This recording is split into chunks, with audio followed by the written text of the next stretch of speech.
woke up very early Wednesday morning after the election, and I sat outside in the dark with a cup of coffee, bundled up, just watching the stars.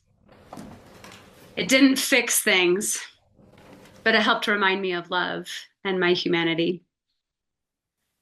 While I sat there stargazing, I got to witness a meteor. It was huge and vivid, streaking across the sky, and I felt a little thrill. It didn't fix things, but it helped.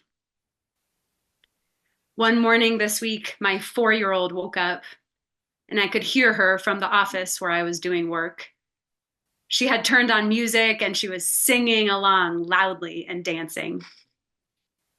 It didn't fix things, but it helped remind me of love and my humanity. I read poetry this week. Wendell Berry's The Peace of Wild Things. When despair for the world grows in me, he says, and I wake in the night at the least sound, in fear of what my life and my children's lives may be, I go and lie down where the wood drake rests in his beauty on the water and the great heron feeds. I come into the peace of wild things. This poem didn't fix things, but it helped.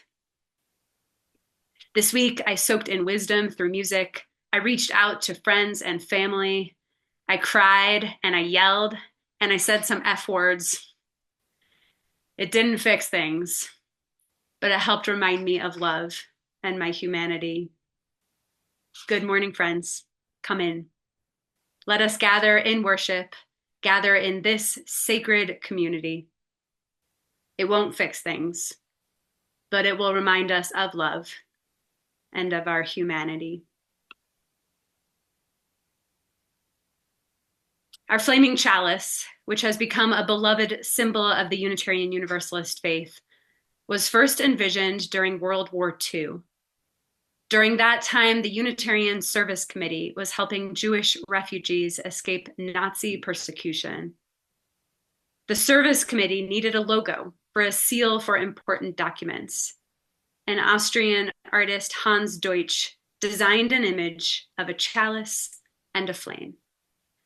And thus, our symbol of Unitarian Universalism was created from the courage of our ancestors, living out our values in terrifying times. Our chalice is birthed out of courage and resilience and commitment.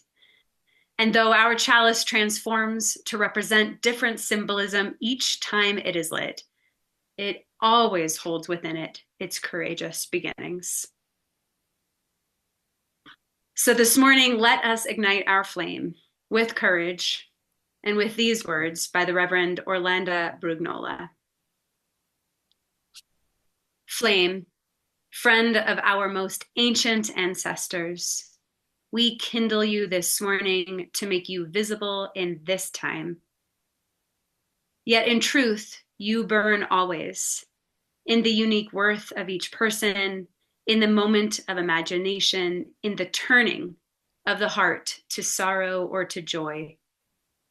You exist in the call to hope and the call to justice, in the moment of recognition and the remembrance of friendship.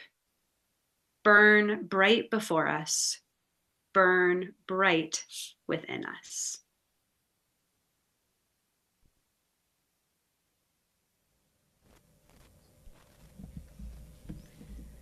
Good morning. Welcome to the Unitarian Universalist Church of Ogden. My name's Marilyn, and I'm glad to be your worship assistant today. On this first Sunday, after a week like we've just had, we want to truly welcome you here. It's likely in the days to come that we will find more people looking for a community that strives to be loving, inclusive, and compassionate. Welcome to all of you who find yourself here this morning, either because you know Unitarian Universalism to be a place where diversity of thought is encouraged, sought, and appreciated, or because you are reeling after being reminded that half the country does not share your deeply held values. One way to connect with this community is to let us know you're here. If you're a newcomer, welcome.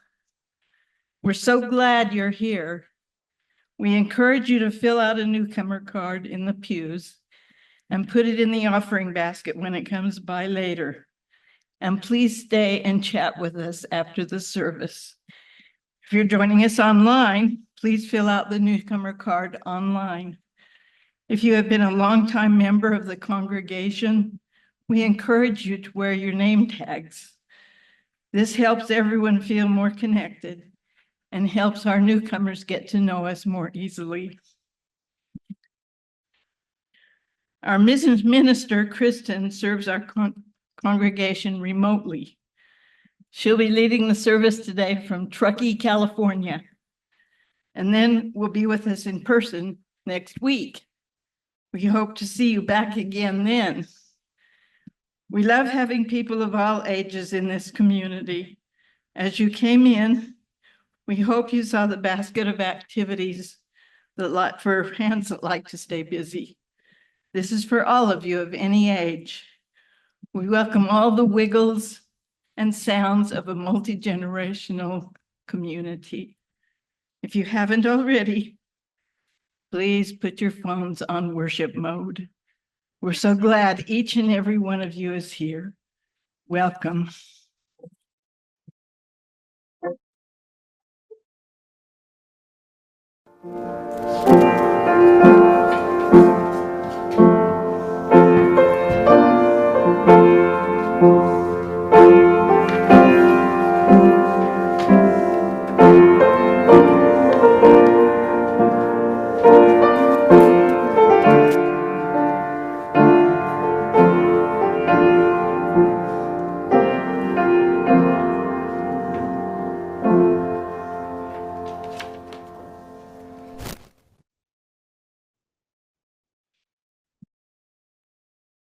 These words come to us from Rosemary Watola Trommer. So I can't save the world, can't save even myself, can't wrap my arms around every frightened child, can't foster peace among nations, can't bring love to all who feel unlovable. So I practice opening my heart right here in this room and being gentle with my insufficiency. I practice moving down the street, heart first. And if it is insufficient to share love, I will practice loving anyway. I want to converse about truth, about trust. I want to invite compassion into every interaction. One willing heart can't stop a war.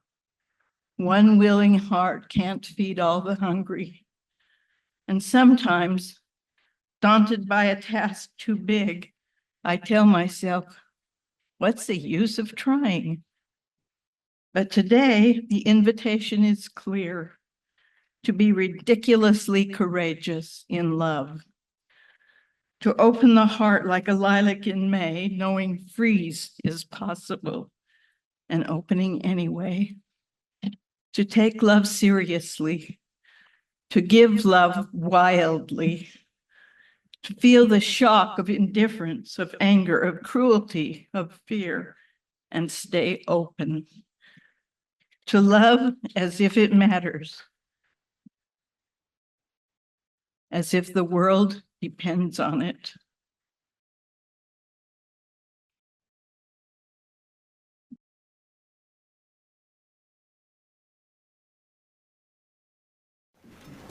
We invite you to join in singing whenever the choir is singing. If you're wondering about when to stand and when not to stand, you'll notice that the hymns, when there's double asterisk, that means you're invited to stand in body or spirit. So you can look for that in your printed order of service. 2 asterisks means you're invited to stand.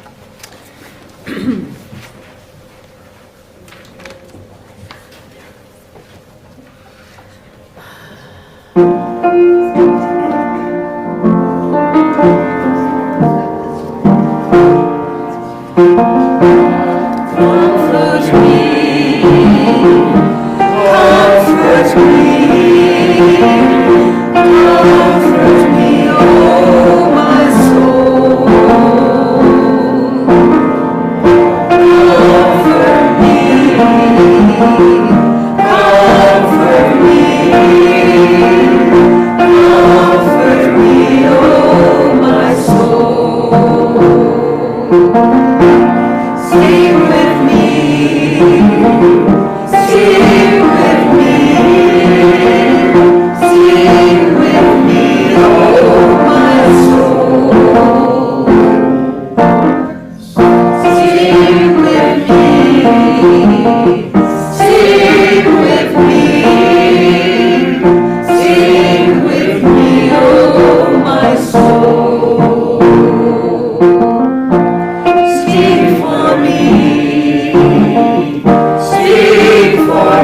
Thank you all for making space.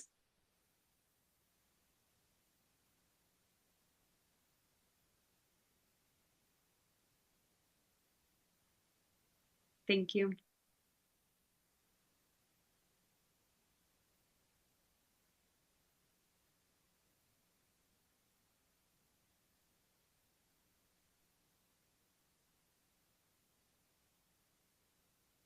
Sometime on Wednesday, after it had become a bit more conclusive what the next years will be, someone said to me, "It'll be okay." And I thought to myself, will it? I really hope you weren't coming to church today for a message of, "It'll be okay." I don't have that message for you. I've been wrestling with what that means and why we feel the need for a certainty of future okayness. For so many, it has never been okay. Our country has almost always only been okay for certain people.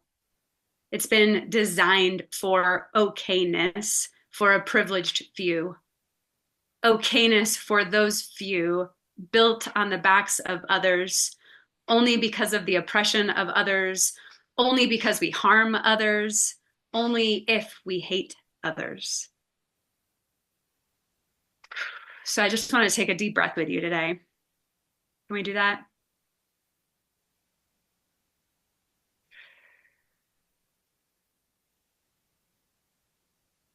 I don't think the next years will be okay.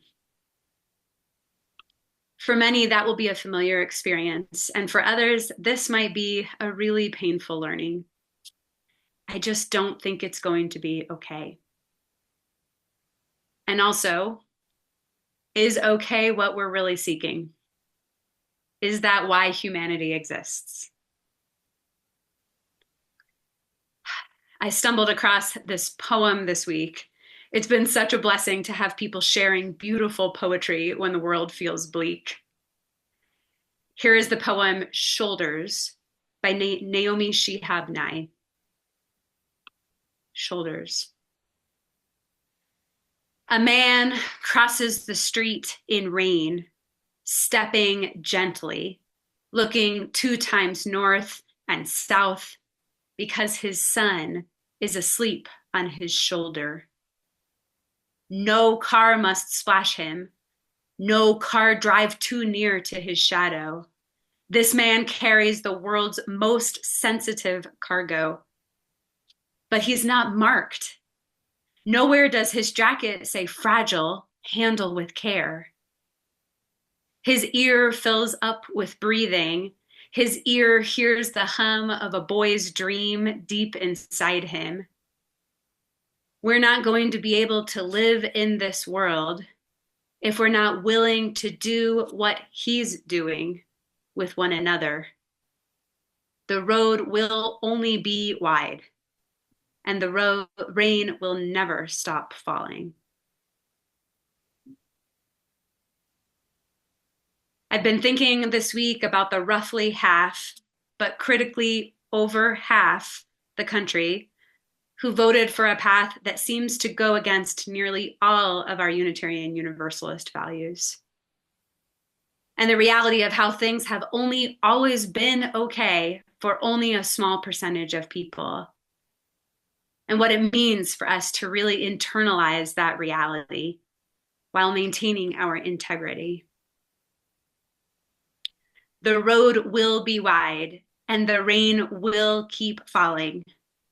And we're not going to be able to live in this world if we aren't carrying each other like precious cargo.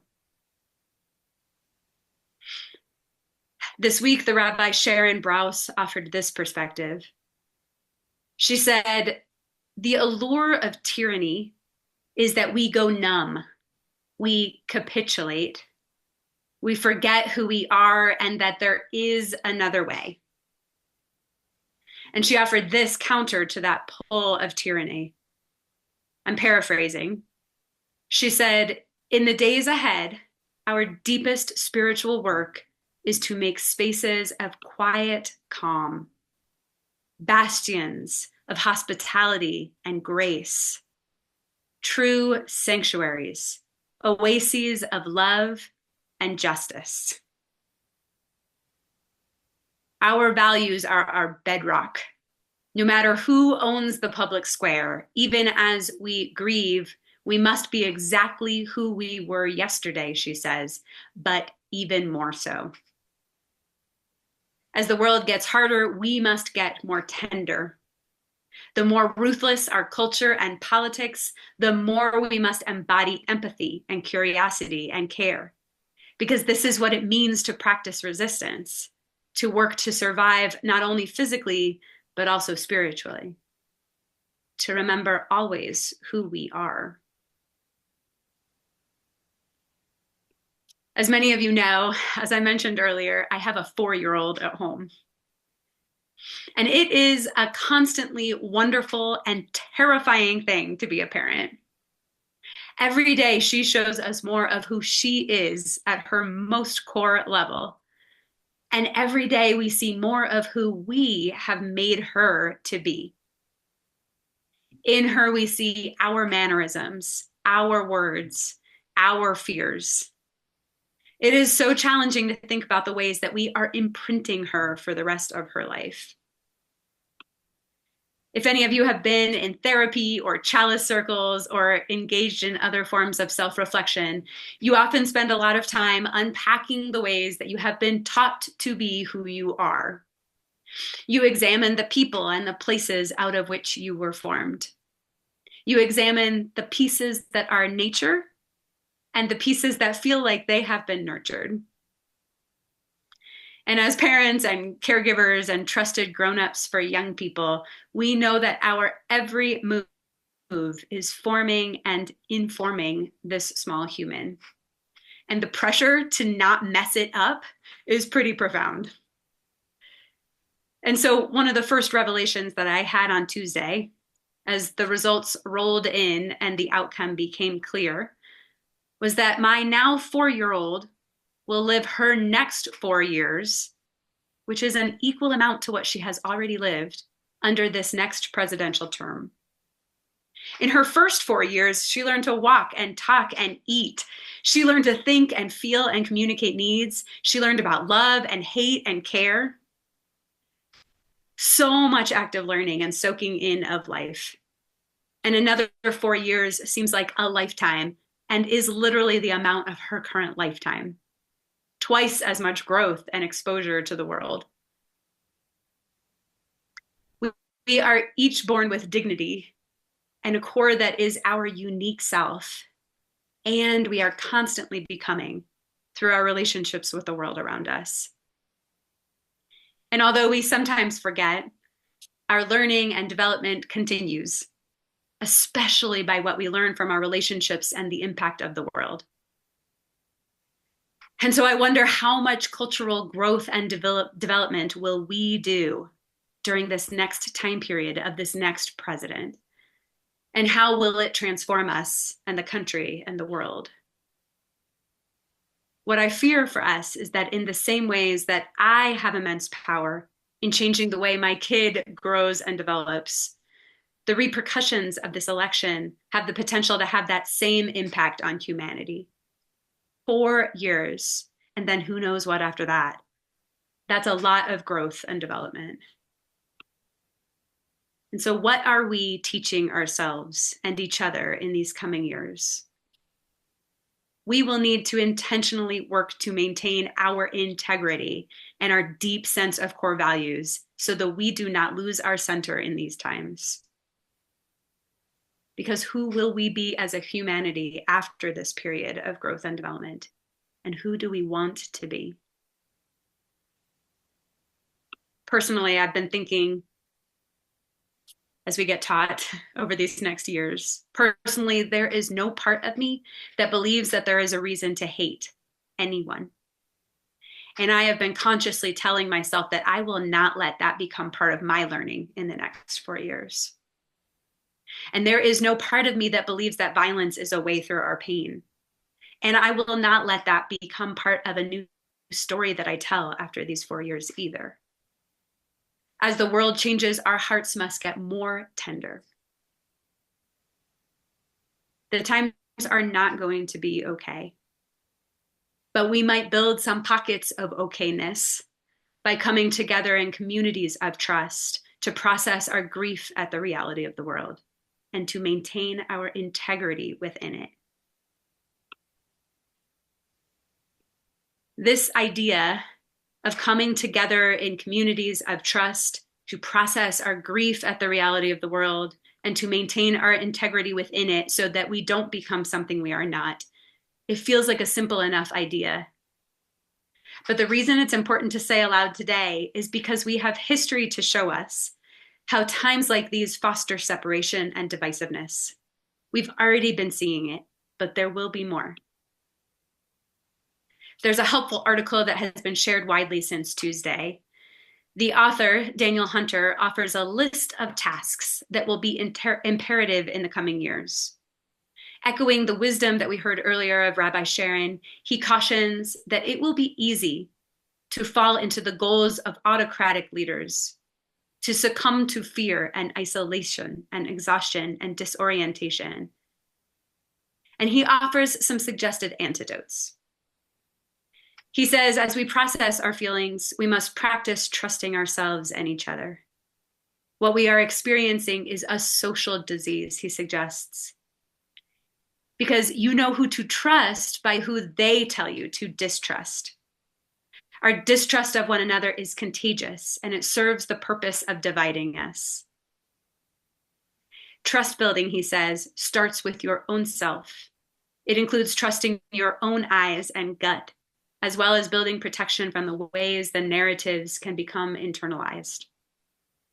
This also means being trustworthy, not just with information, but with emotions. That way you can acknowledge what you know and admit the parts that are uncertain fears nagging at you. Trust what your body says it needs. Trust yourself to listen to your heart. Practice trusting what your heart and brain and gut are signaling to you, and then follow through.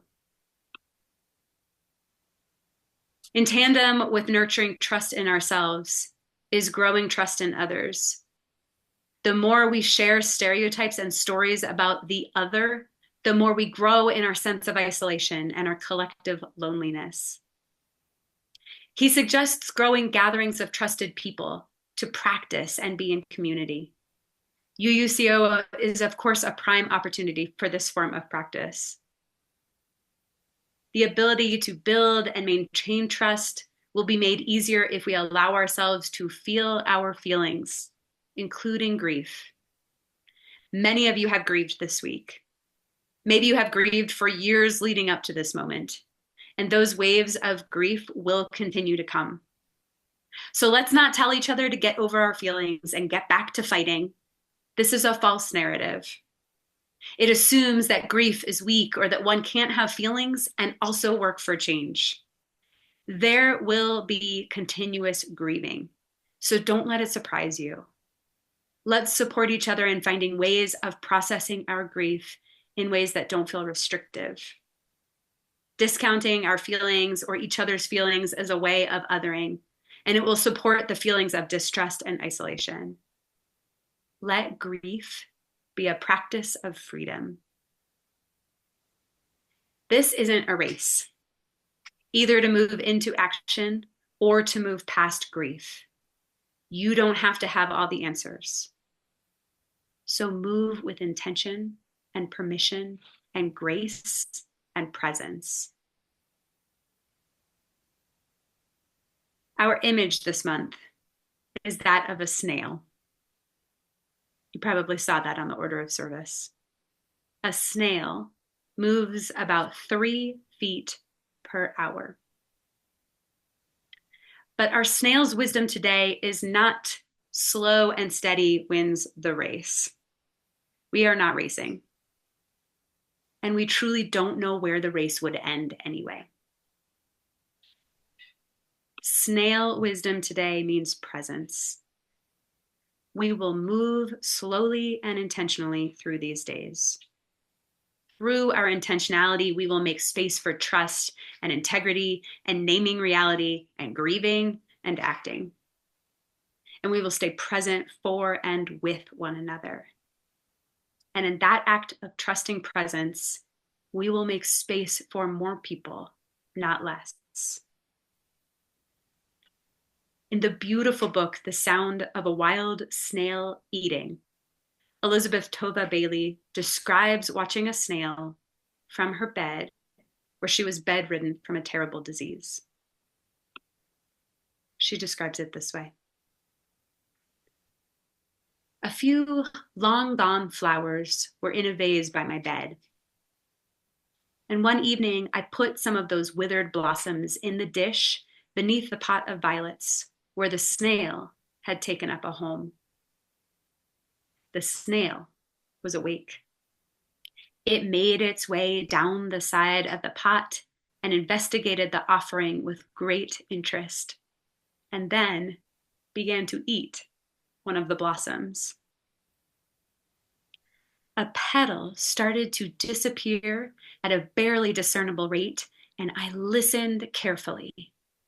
I could hear it eating.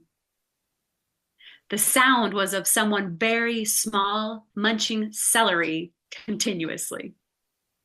I watched, transfixed, as over the course of an hour, the snail meticulously ate an entire purple petal for dinner. Our role for now is to be both the snail and the observer, to move slowly and intentionally, to listen carefully, fully, to see what is, to see what we might not have noticed previously, to make precious spaces of trust and integrity, building places where we will be present to what is and what can be. This is how we will grow ourselves into a future that is formed of love. It won't be okay. We are co-creating pockets of okayness. We are strengthening examples of okayness, but always knowing that what we're ultimately aiming for is something much more beautiful and alive and joy-filled than just okay.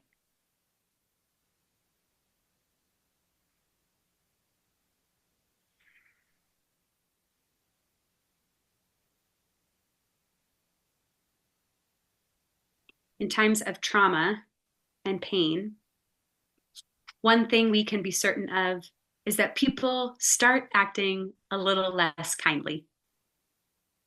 Personally, I've already had to apologize a few times this week for times when I snapped for absolutely no reason. This is normal behavior. You might find yourself getting tired easily or triggered quickly or saying or doing things that surprise you or that you regret. I hope that in our practice of presence and integrity, we can each notice when this happens and get curious.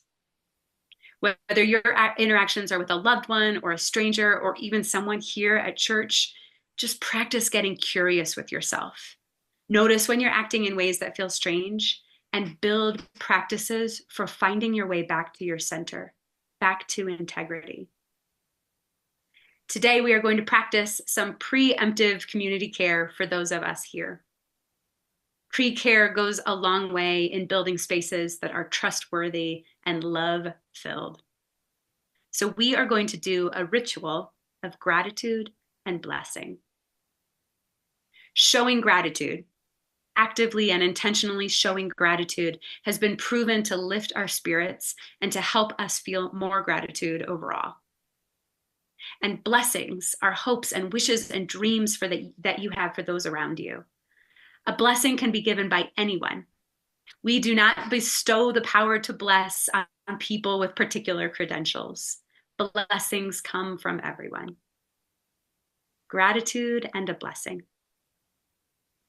Marilyn is passing out cards and envelopes to everyone, or is going to now.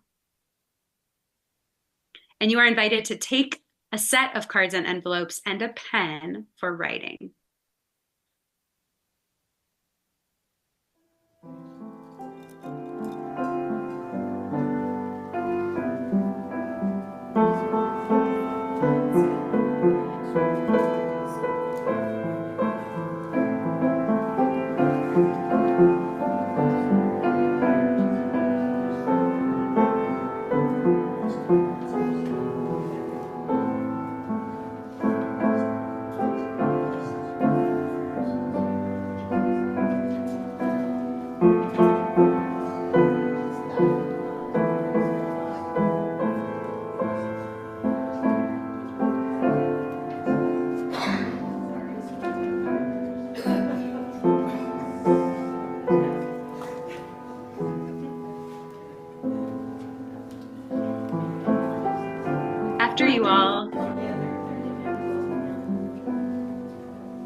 After you all have your cards and pens, what we're going to be doing is writing a card to someone in this room or on this screen this morning. And then later in the service, the cards will be redistributed to someone in the room. Each card is going to have your anonymous gratitudes and blessings for another person in the room. But you're not going to know who it's going to. So I invite you to write your card generically enough to be relevant to anyone here, anyone in this space, with sincerity. Perhaps the message that you will write is one that you yourself need to receive or need to be reminded of in the week ahead. So we're going to sit in silence for just a minute, and I want to invite you to think about what gratitude might you offer to those around you, and what blessing might you offer to those gathered here. What intention do you have for the folks in this room or on the screen this morning for the coming week? And for those of you online, I invite you to write your message somewhere on a piece of paper, or maybe you can type it in the chat, but don't share it yet, and I will let you know when to share. So let's sit in silence for a moment, and then when you feel ready, you can write your card. And after you've finished, you can place it in the envelope and seal it, and Marilyn will collect them when you are ready. You can just hold them right up and she will gather them. So let's start in silence and then write when you feel ready.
This is hymn number 391.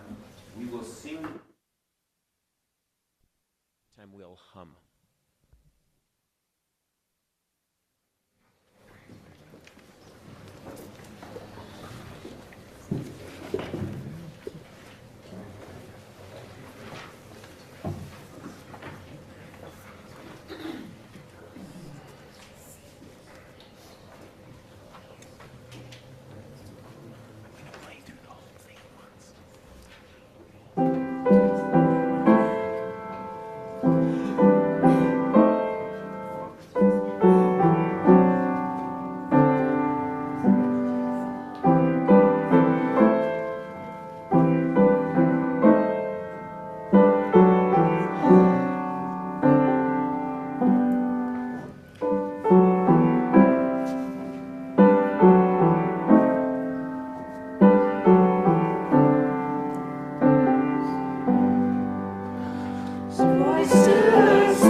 There is plenty to pray for, to meditate on, to ground ourselves for today.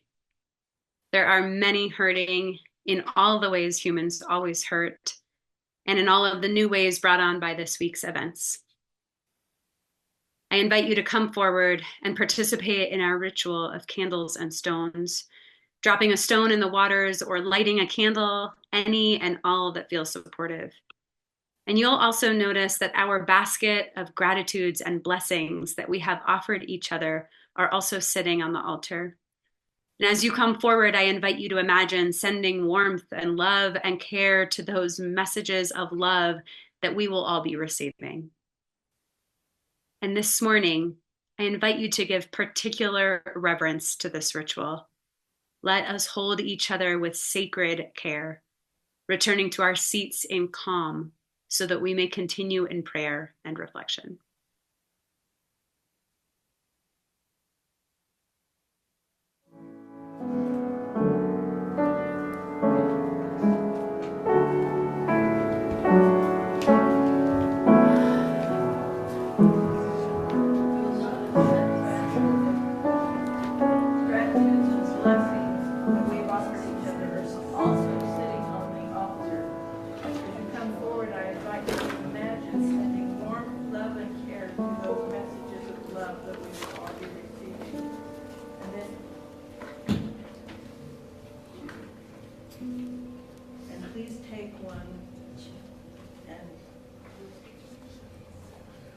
Save it for later when you need a little pick-me-up.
Friends, will you center yourselves for a moment of prayer and meditation?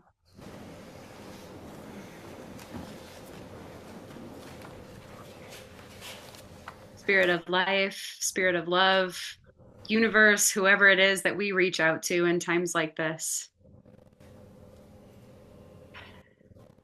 let us offer our blessings into the world. To the people who will feel the impact of this week's decisions most viscerally, who are making real-time drastic decisions about how to stay safe, who are living in constant fear for their lives and their livelihoods, we commit ourselves to you. We center our love for you. We lead with love for you. We know you are holy and whole, and we will continue on until all realize it is so. To those who voted for a person who will most certainly harm us, especially to this majority of white people for whom we feel such very different values. May we better understand. May we better see your true fears, even as we work to change systems and structures and realities so that all may thrive. Perhaps in the lifting of all people, we will change minds and spirits. For those who voted their conscience and who couldn't stomach casting a vote for what seemed like more war and more genocide and more hatred, we see you, and we acknowledge that courage too. May we be reminded that we are interconnected and interdependent on one another. For all of us, may we practice softening our hearts, repelling the pull towards divisiveness and hatred, blaming and othering. May we see clearly. May we speak truthfully and vulnerably and carefully. May we care for ourselves and for each other and for everyone we encounter. And may we center love now more than ever.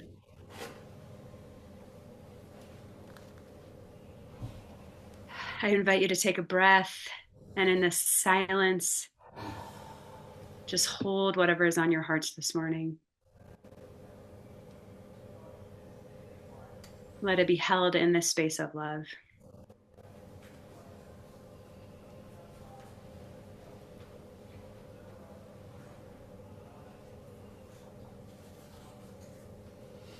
I hope that the cards you received today are a welcome boost this week when you are feeling the need for care or the love of this community.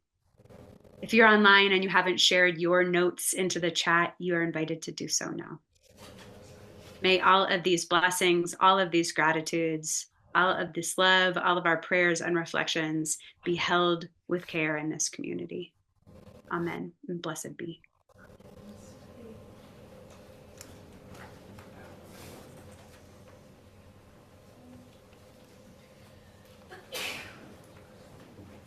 I messed up. I was supposed to hand this out now. So if you did not get a note, please raise your hand and I will bring you one. Oh, thank you. Is that an empty? Uh-oh.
unknown times, we will be supporting our UUCO community and our wider Ogden community in taking care of each other. We'll be doing what we can to make sure we are resourced for care and mutual support.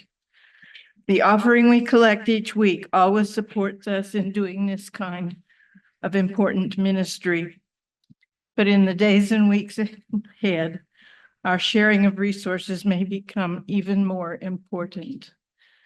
As we collect our offering today, we remember our interconnectedness and interdependence, and we generously offer our care with hopes to support all through these times.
Please rise and face the center now.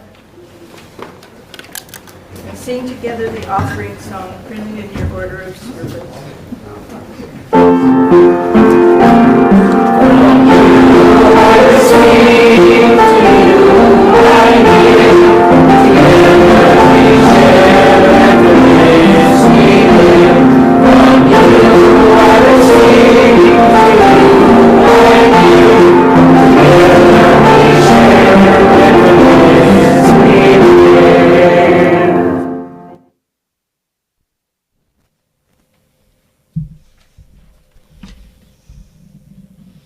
Your abundant generosity is part of modeling and care and love. Thank you.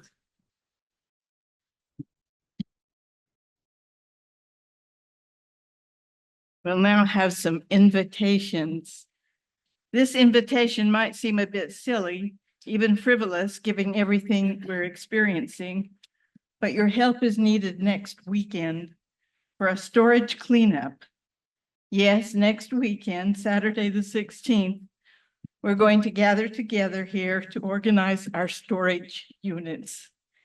Maybe you need a break from other things in your life. Maybe you want to gather with your community. Maybe you love organizing. We hope you'll join us. There will be food, prizes, and fun. Our minister, Kristin, will be here, and we'll all be rolling up our sleeves to sort UUCO treasures and trash. Please RSVP so we can plan for food and coordinate our various needs. That's at admin@uuco.org. Our own Suzanne Storer's art is on display here at First Presbyterian. Her "I'm Roofless, Not Homeless" exhibit is a beautiful and educational artistic reflection of the realities of unhoused people. View the exhibit and purchase some of her pottery. Reku vases, butter dishes, Utah rock art, and imagery on bowls, large platters, etc. Proceeds support a future traveling exhibit of this important work as well as our congregation.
If you have an announcement, come up and please give it now.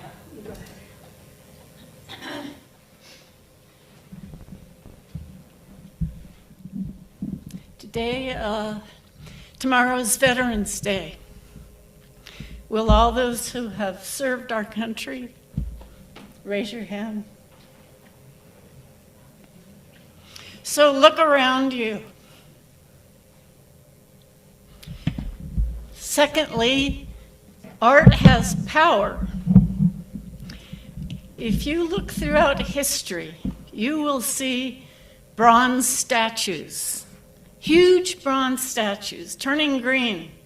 Now we have the ability to fume the bronze before it really hits the air to turn green. The woman who works with me in this show, I'm Roofless, Not Homeless, went to England, where the best casting is done. They came to her studio.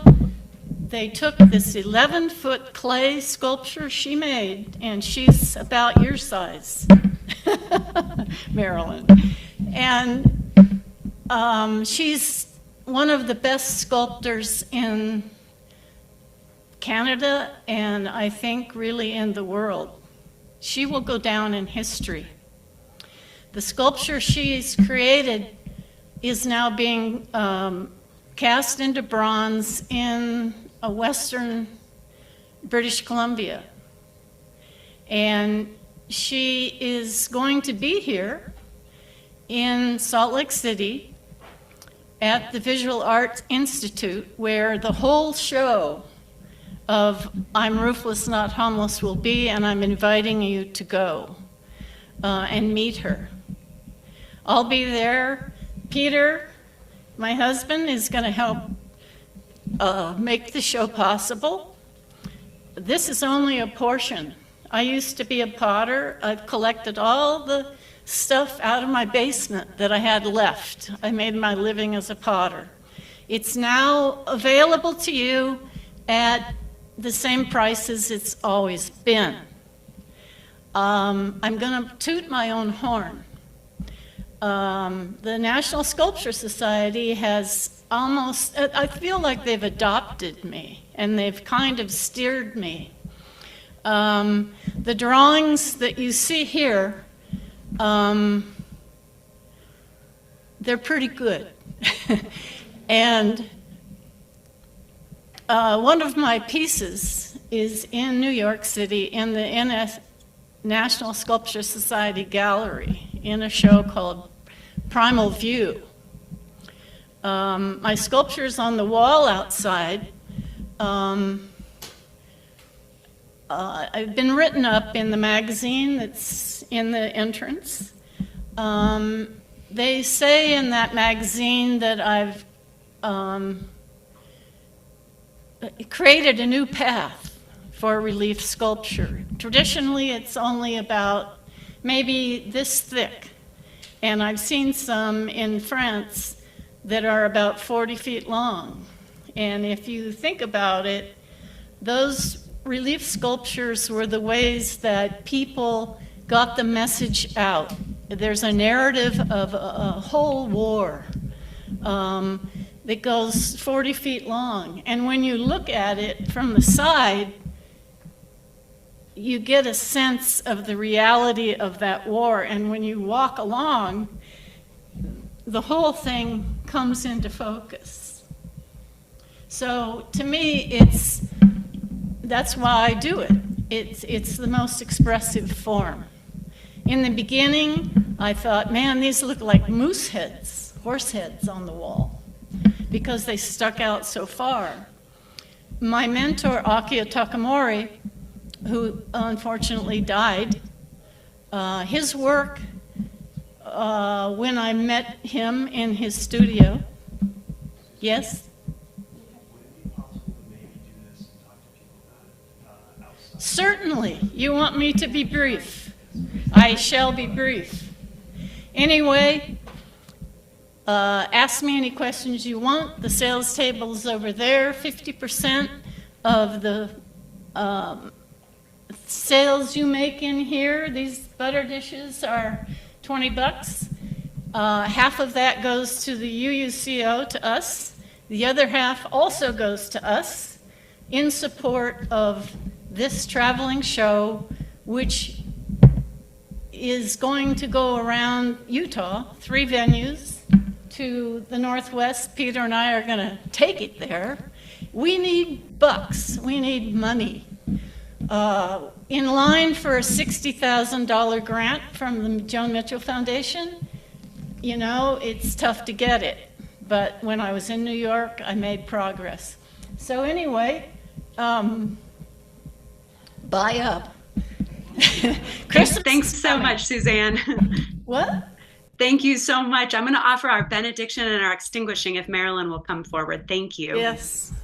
There's one more announcement. We're going to wait on other announcements until after, since we're already over. And I would love to offer our extinguishing words. Why don't we all take a deep breath together? Ground ourselves back in the love and gratitude and care of this community. And here are our closing words by J. Drew Lanham. He says, to walk in a mad world but not be mad, to not imagine how it happened but know the all too painful why, to mourn hope's demise but revive it from deep within, to weaken at the knees but stand strong in our belief, to feel broken but somehow begin the repair, to have justice denied but know it must come of our own making, to be empty but not full of hate, to know despair but make short the relationship, to have worth demeaned but know my worth's meaning, to have no words but find something worthy to say, to have confusion be the choice but see my own way clear, to be bitter but find sweetness in kindred hugs, to have the game cheated away but my life's practice soundly played, to wallow in all this misery but wash clean in worthy mission after, to be lost but keep the bearing home in heart's map, to have the heaviness weigh 2 tons but find lightness knowing I'm not alone, to lose trust in so-called friends and neighbors but find faith in those more mindfully close, and to want better in some tomorrow to come, someday, beyond this day, whenever that time might come. These are our pleas, our promises to self, our solemn prayer as we move out of this space and into the days ahead. May it be so.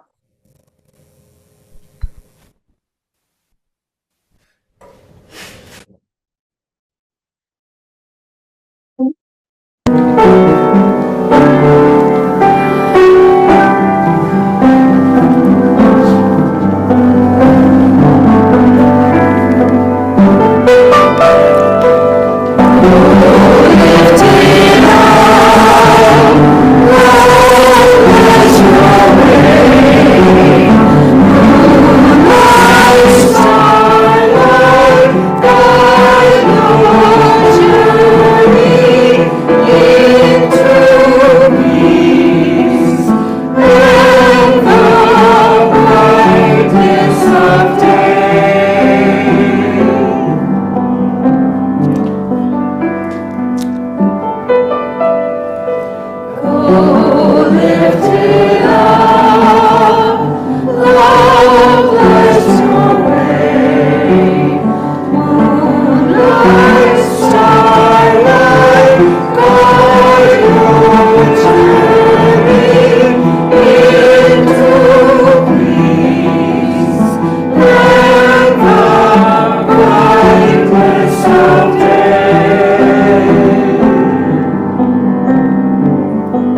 newsletter.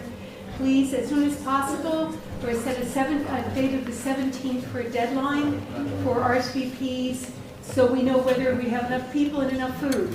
Thank you. And coffee is going to be next door as well as in the